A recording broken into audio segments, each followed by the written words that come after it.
Artist है जो सड़क किनारे खड़े होकर लोगों की पोर्ट्रेट पेंटिंग्स बनाया करता था। इसके बाद सनी अपने नाना जी की प्रिंटिंग एजेंसी में जाता है जहां क्रांति पत्रिका नाम की एक अखबार छपा करती थी। उसी एजेंसी में सनी के बचपन का दोस्त फिरोज भी काम किया करता था। फिरोज प्रिंटिंग करने में काफी माहिर था। फिरोज से सनी को पता चलता है कि उनकी अखबार यानी कि क्रांति पत्रिका मार्केट में कुछ खास चल नहीं रही, जिसकी वजह से सनी के नाना जी को भारी नुकसान का सामना करना पड़ रहा है और हो सकता है कि जल्दी उन्हें ये एजेंसी बंद भी करनी पड़े।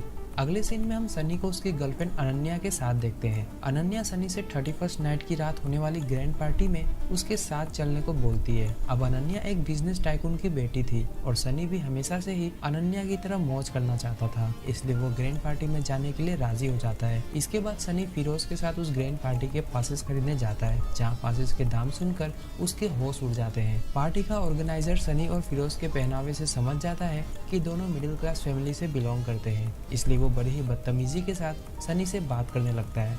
इसी बात को लेकर सनी और पार्टी ऑर्गेनाइजर में झड़प शुरू हो जाती है, पर फिरोज किसी तरह सनी को संभालते हुए वहां से ले जाता है। अब क्योंकि सनी के पास पासेस खरीदने के पैसे नहीं थे, इसलिए वो अनन्या के सामने बहाना मारकर पार्टी में जाने से मना कर देता है और खुद अपने यहाँ एक छोटी सी पार्टी रखता है जिसमें उसने अनन्या को भी बुलाया था।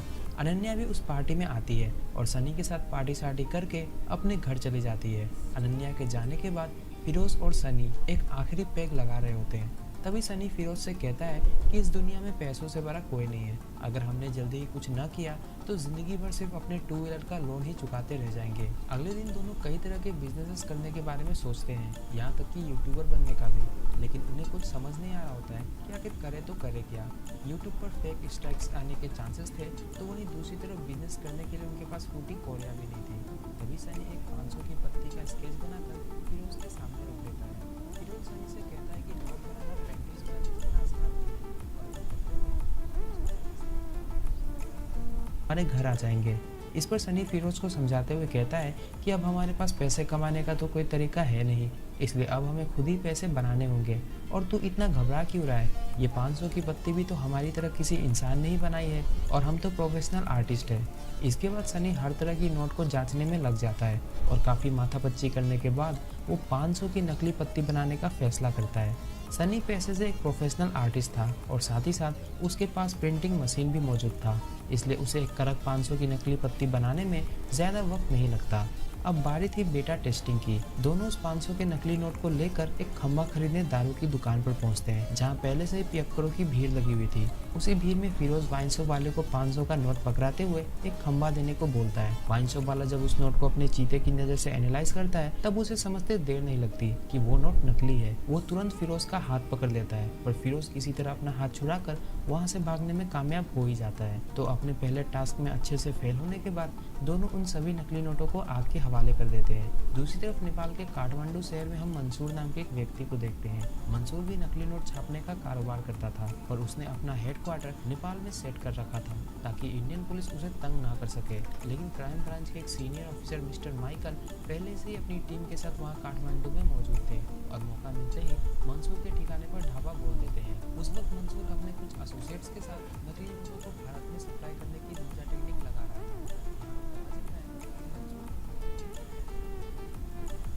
माइकल जब मंसूर को गिरफ्तार कर अपने साथ ले जा रहा होता है, तभी पीछे से मंसूर के चमचे माइकल और उसकी टीम पर ताबड़तोड़ फायरिंग करना शुरू कर देते हैं। जवाब में माइकल की तरफ से भी गोलियां बरसाई जाती है, पर इस दौरान मंसूर वहां से भागने में कामयाब हो गया था। इधर सन्नी ने यह पता लगा लिया था कि वो क्यों पकड़ा गया। वो फिरोज से कहता है कि उन्होंने जिस कागज पर नोट छापे थे वो कागज ही बेकार क्वालिटी का था, इसलिए दोनों इस बार उस तरह के कागज को ढूंढने में लग जाते हैं जिससे बिल्कुल असली नोट वाली फीलिंग आए। काफी छानबीन करने के बाद दोनों एक मैगजीन के डबल पेज से एक बार फिर 500 का नकली नोट बनाते हैं। इस बार नोट वाकई में असली मालूम पड़ रहा था। वैसे क्या आप असली और नकली नोट पहचान सकते हो? कमेंट करके हमें ज़रूर बताइएगा। अब पिछली बार दारू की दुकान पर जो बवाल हुआ था, उस वजह से फिरोज उस दुकान पर जाने से साफ साफ मना कर देता है। तब कोई और चारा ना देख सनी खुद ही उस दुकान पर जाने का फैसला करता है। ऊपर वाले का नाम लेकर जैसे ही सनी उस वाइन शॉप वाले को 500 का नोट धराता है, वो आदमी तुरंत उस नोट को जांचने में लग जाता है। और ये क्या, सनी के हाथ में बियर की बोतल भी आ गई और उसे उसके बाकी के पैसे भी मिल गए। अपनी सफलता पर दोनों खुशी से उछल पड़ते हैं और टेम्पो में ही नाचने लगते हैं। अब सनी और फिरोज ने नकली नोटों का इंतजाम तो कर लिया था, पर सारे काम वो खुद नहीं कर सकते।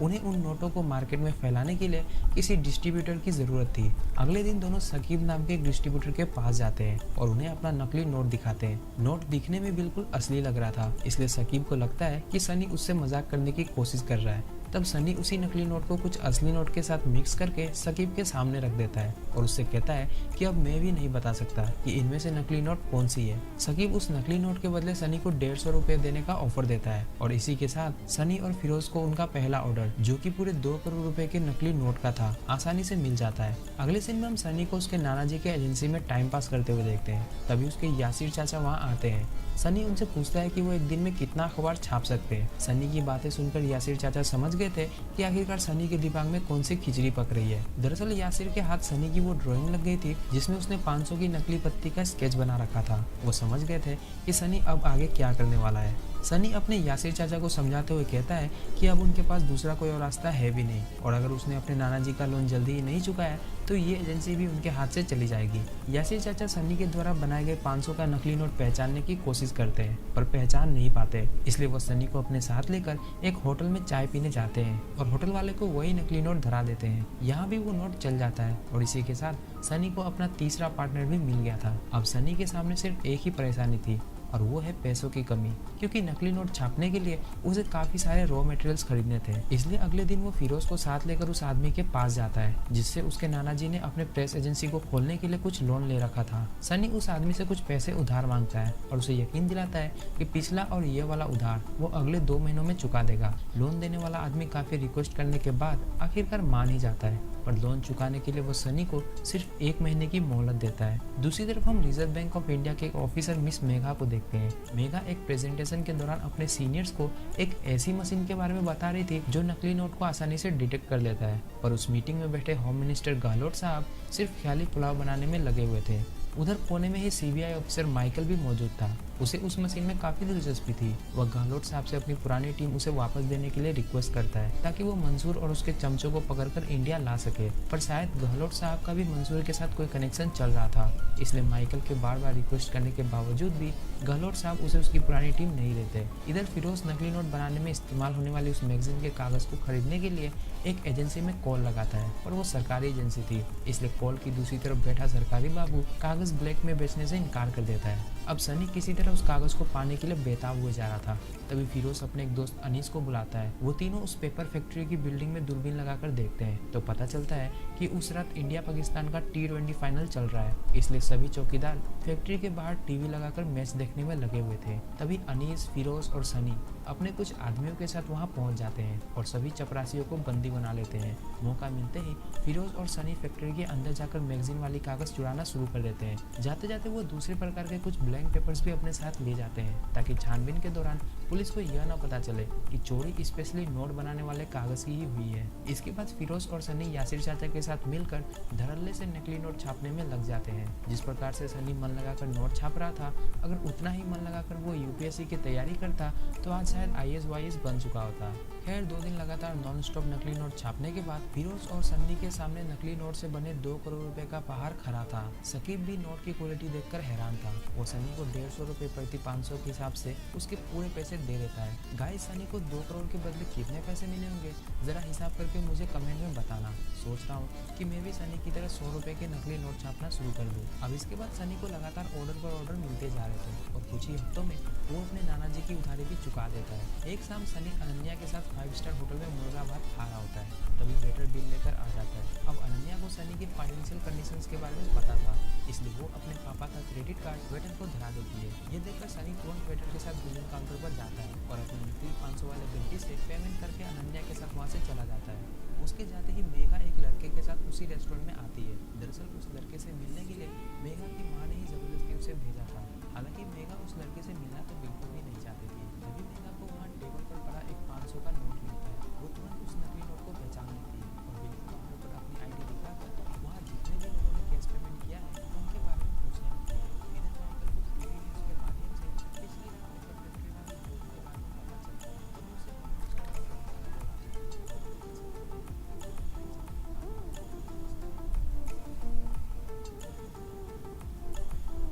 माइकल जब मंसूर को गिरफ्तार कर अपने साथ ले जा रहा होता है, तभी पीछे से मंसूर के चमचे माइकल और उसकी टीम पर ताबड़तोड़ फायरिंग करना शुरू कर देते हैं। जवाब में माइकल की तरफ से भी गोलियां बरसाई जाती है, पर इस दौरान मंसूर वहां से भागने में कामयाब हो गया था। इधर सन्नी ने यह पता लगा लिया था कि वो क्यों पकड़ा गया। वो फिरोज से कहता है कि उन्होंने जिस कागज पर नोट छापे थे वो कागज ही बेकार क्वालिटी का था, इसलिए दोनों इस बार उस तरह के कागज को ढूंढने में लग जाते हैं जिससे बिल्कुल असली नोट वाली फीलिंग आए।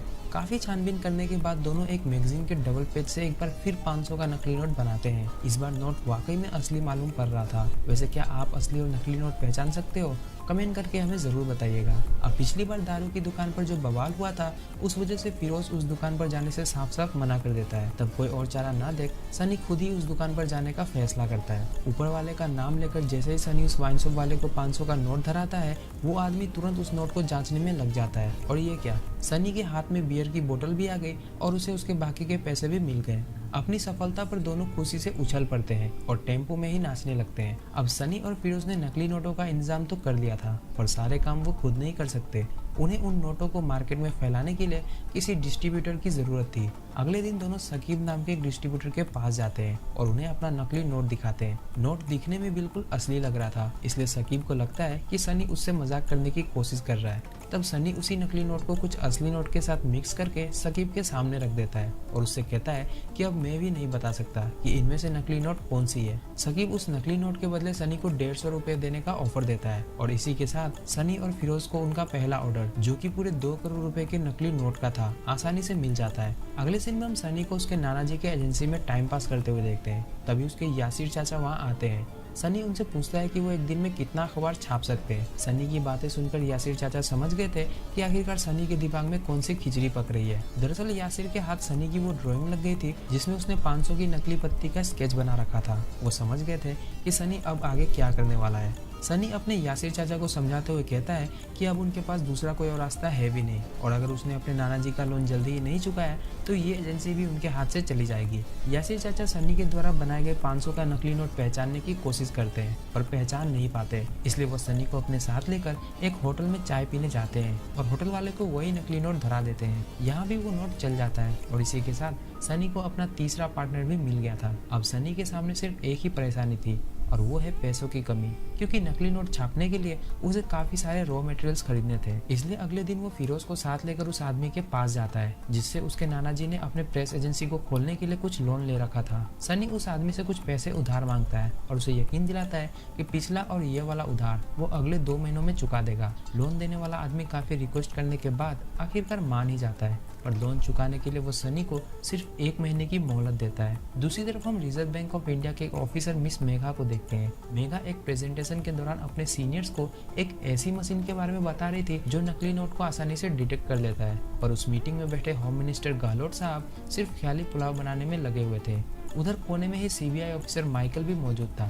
उसे उस मशीन में काफी दिलचस्पी थी। वह गहलोत साहब से अपनी पुरानी टीम उसे वापस देने के लिए रिक्वेस्ट करता है ताकि वो मंसूर और उसके चमचों को पकड़कर इंडिया ला सके, पर शायद गहलोत साहब का भी मंसूर के साथ कोई कनेक्शन चल रहा था, इसलिए माइकल के बार बार रिक्वेस्ट करने के बावजूद भी गहलोत साहब उसे उसकी पुरानी टीम नहीं देते। इधर फिरोज नकली नोट बनाने में इस्तेमाल होने वाली उस मैगजीन के कागज को खरीदने के लिए एक एजेंसी में कॉल लगाता है, और वो सरकारी एजेंसी थी, इसलिए कॉल की दूसरी तरफ बैठा सरकारी बाबू कागज ब्लैक में बेचने से इनकार कर देता है। अब सनी किसी तरह उस कागज को पाने के लिए बेताब हुए जा रहा था। तभी फिरोज अपने एक दोस्त अनीस को बुलाता है। वो तीनों उस पेपर फैक्ट्री की बिल्डिंग में दूरबीन लगाकर देखते हैं तो पता चलता है कि उस रात इंडिया पाकिस्तान का T20 फाइनल चल रहा है, इसलिए सभी चौकीदार फैक्ट्री के बाहर टीवी लगाकर मैच देखने में लगे हुए थे। तभी अनीस, फिरोज और सनी अपने कुछ आदमियों के साथ वहां पहुंच जाते हैं और सभी चपरासियों को बंदी बना लेते हैं। मौका मिलते ही फिरोज और सनी फैक्ट्री के अंदर जाकर मैगजीन वाली कागज चुराना शुरू कर देते हैं। जाते जाते वो दूसरे प्रकार के कुछ ब्लैंक पेपर्स भी अपने साथ ले जाते हैं ताकि छानबीन के दौरान पुलिस को यह न पता चले कि चोरी स्पेशली नोट बनाने वाले कागज की ही हुई है। इसके बाद फिरोज और सनी यासिर चाचा के साथ मिलकर धड़ल्ले से नकली नोट छापने में लग जाते हैं। जिस प्रकार से सनी मन लगाकर नोट छाप रहा था, अगर उतना ही मन लगाकर वो यूपीएससी की तैयारी करता तो आज शायद IAS बन चुका होता। खैर 2 दिन लगातार नॉन स्टॉप नकली नोट छापने के बाद फिरोज और सन्नी के सामने नकली नोट से बने 2 करोड़ रुपए का पहाड़ खड़ा था। सकीब भी नोट की क्वालिटी देखकर हैरान था। वो सनी को 150 रुपए प्रति 500 के हिसाब से उसके पूरे पैसे दे देता है। गाइस, सनी को 2 करोड़ के बदले कितने पैसे मिले होंगे, जरा हिसाब करके मुझे कमेंट में बताना। सोच रहा हूँ कि मैं भी सनी की तरह 100 रुपए के नकली नोट छापना शुरू कर दूं। अब इसके बाद सनी को लगातार ऑर्डर पर ऑर्डर मिलते जा रहे थे और कुछ ही हफ्तों में वो अपने नाना जी की उधारी भी चुका देता है। एक शाम सनी अनन्या के साथ 5 स्टार होटल में मुर्गा भात खा रहा होता है, तभी वेटर बिल लेकर आ जाता है। अब अनन्या को सनी के फाइनेंशियल कंडीशंस के बारे में पता था, इसलिए वो अपने पापा का क्रेडिट कार्ड वेटर को धरा देती है। ये देखकर सनी तुरंत वेटर के साथ बिलिंग काउंटर पर जाता है और अपने नकली 500 वाले गड्डी से पेमेंट करके अनन्या के साथ वहाँ से चला जाता है। उसके जाते ही मेघा एक लड़के के साथ उसी रेस्टोरेंट में आती है। दरअसल उस लड़के से मिलने के लिए मेघा की माँ ने ही जबरदस्ती उसे भेजा था। हालांकि मेघा उस लड़के से मिलना तो बिल्कुल भी नहीं चाहती थी। तभी मेघा को वहाँ टेबल पर पड़ा एक 500 का नोट मिलता है। वो तुरंत उस नकली नोट को पहचान लेती है और बिलिंग काउंटर पर अपनी आईडी दिखाकर वहाँ जितने भी लोगों ने कैश पेमेंट किया है उनके बारे में पूछने लगती है। इधर माइकल को टीवी न्यूज़ के माध्यम से पिछली रात पेपर फैक्ट्री में हुई चोरी के बारे में पता चलता है। तभी उसे मैनेजर बताने का फोन आता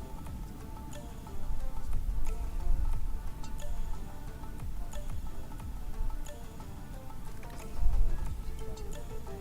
कि अब हमारे पास पैसे कमाने का तो कोई तरीका है नहीं, इसलिए अब हमें खुद ही पैसे बनाने होंगे। और तू इतना घबरा क्यों रहा है?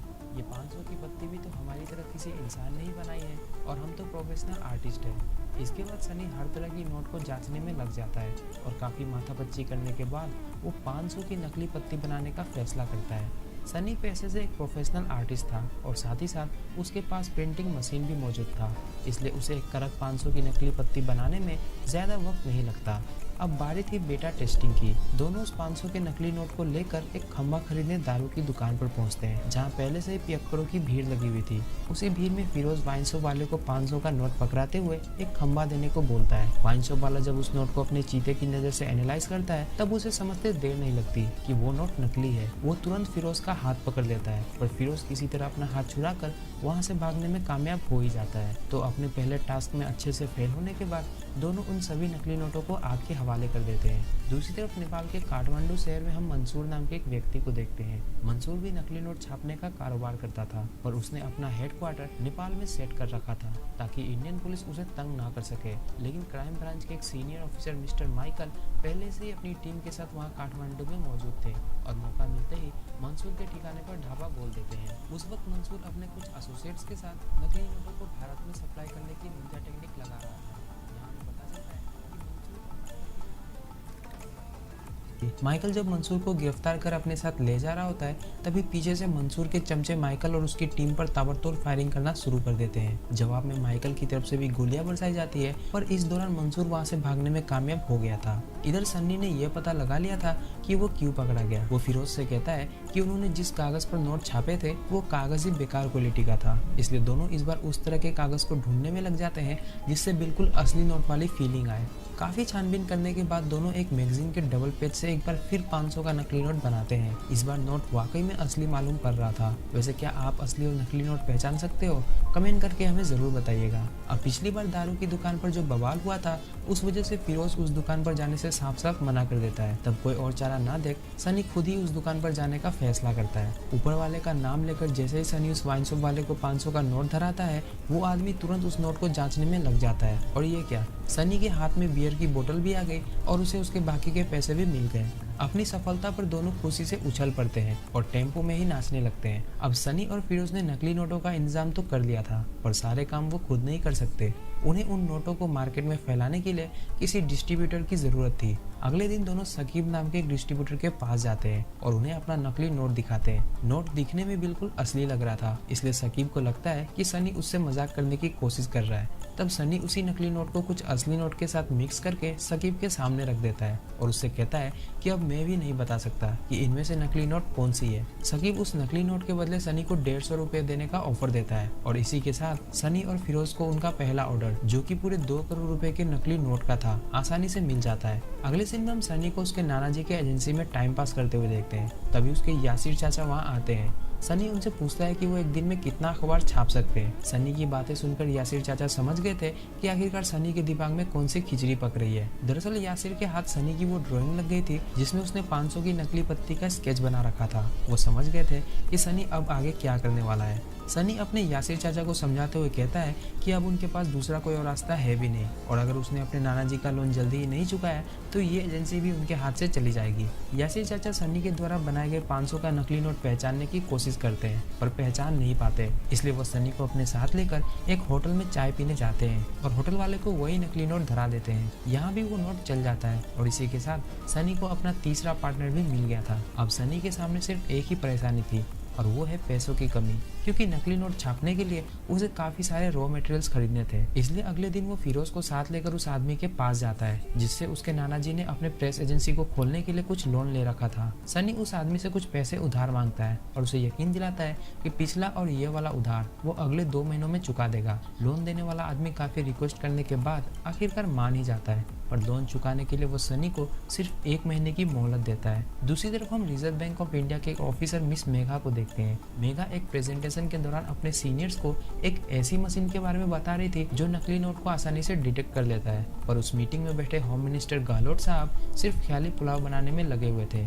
उधर कोने में ही सीबीआई ऑफिसर माइकल भी मौजूद था। उसे उस मशीन में काफी दिलचस्पी थी। वह गहलोत साहब से अपनी पुरानी टीम उसे वापस देने के लिए रिक्वेस्ट करता है ताकि वो मंसूर और उसके चमचों को पकड़कर इंडिया ला सके, पर शायद गहलोत साहब का भी मंसूर के साथ कोई कनेक्शन चल रहा था, इसलिए माइकल के बार बार रिक्वेस्ट करने के बावजूद भी गहलोत साहब उसे उसकी पुरानी टीम नहीं देते। इधर फिरोज नकली नोट बनाने में इस्तेमाल होने वाली उस मैगजीन के कागज को खरीदने के लिए एक एजेंसी में कॉल लगाता है, पर वो सरकारी एजेंसी थी, इसलिए कॉल की दूसरी तरफ बैठा सरकारी बाबू कागज ब्लैक में बेचने से इनकार कर देता है। अब सनी किसी तरह उस कागज को पाने के लिए बेताब हुए जा रहा था, तभी फिरोज अपने एक दोस्त अनीस को बुलाता है। वो तीनों उस पेपर फैक्ट्री की बिल्डिंग में दूरबीन लगाकर देखते हैं तो पता चलता है कि उस रात इंडिया पाकिस्तान का T20 फाइनल चल रहा है, इसलिए सभी चौकीदार फैक्ट्री के बाहर टीवी लगाकर मैच देखने में लगे हुए थे। तभी अनीस, फिरोज और सनी अपने कुछ आदमियों के साथ वहां पहुंच जाते हैं और सभी चपरासियों को बंदी बना लेते हैं। मौका मिलते ही फिरोज और सनी फैक्ट्री के अंदर जाकर मैगजीन वाली कागज चुराना शुरू कर देते हैं। जाते जाते वो दूसरे प्रकार के कुछ ब्लैंक पेपर्स भी अपने साथ ले जाते हैं ताकि छानबीन के दौरान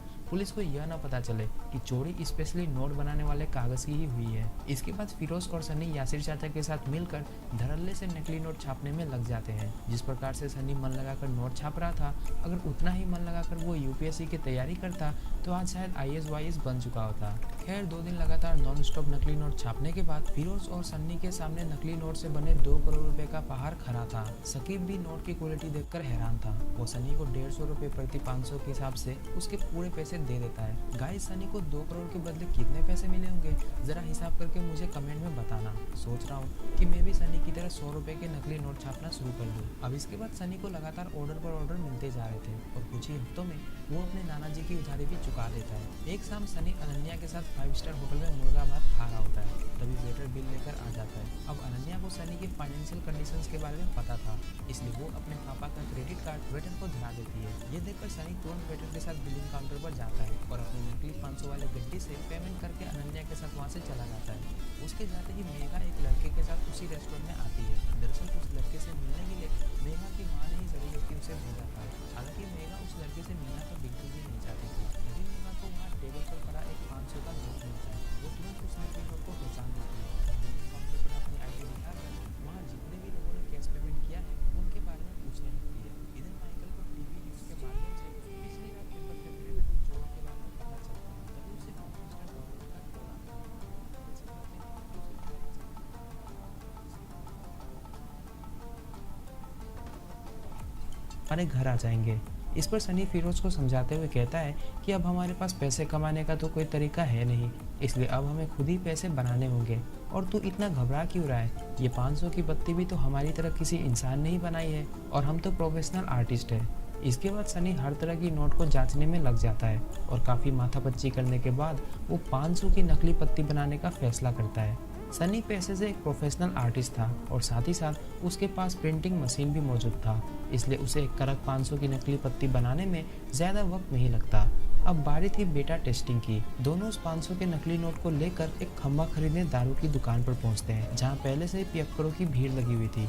उसी भीड़ में फिरोज वाइन शॉप वाले को 500 का नोट पकड़ाते हुए एक खंबा देने को बोलता है। वाइन शॉप वाला जब उस नोट को अपने चीते की नजर से एनालाइज करता है तब उसे समझते देर नहीं लगती कि वो नोट नकली है। वो तुरंत फिरोज का हाथ पकड़ लेता है, पर फिरोज किसी तरह अपना हाथ छुड़ा कर वहाँ से भागने में कामयाब हो ही जाता है। तो अपने पहले टास्क में अच्छे से फेल होने के बाद दोनों उन सभी नकली नोटों को आग के हवाले कर देते हैं। दूसरी तरफ नेपाल के काठमांडू शहर में हम मंसूर नाम के एक व्यक्ति को देखते हैं। मंसूर भी नकली नोट छापने का कारोबार करता था और उसने अपना हेडक्वार्टर नेपाल में सेट कर रखा था ताकि इंडियन पुलिस उसे तंग ना कर सके। लेकिन क्राइम ब्रांच के एक सीनियर ऑफिसर मिस्टर माइकल पहले से ही अपनी टीम के साथ वहाँ काठमांडू में मौजूद थे और मौका मिलते ही मंसूर के ठिकाने पर ढाबा बोल देते हैं। उस वक्त मंसूर अपने कुछ एसोसिएट्स के साथ नकली नोटों को भारत में सप्लाई करने की निंजा टेक्निक लगा रहा था।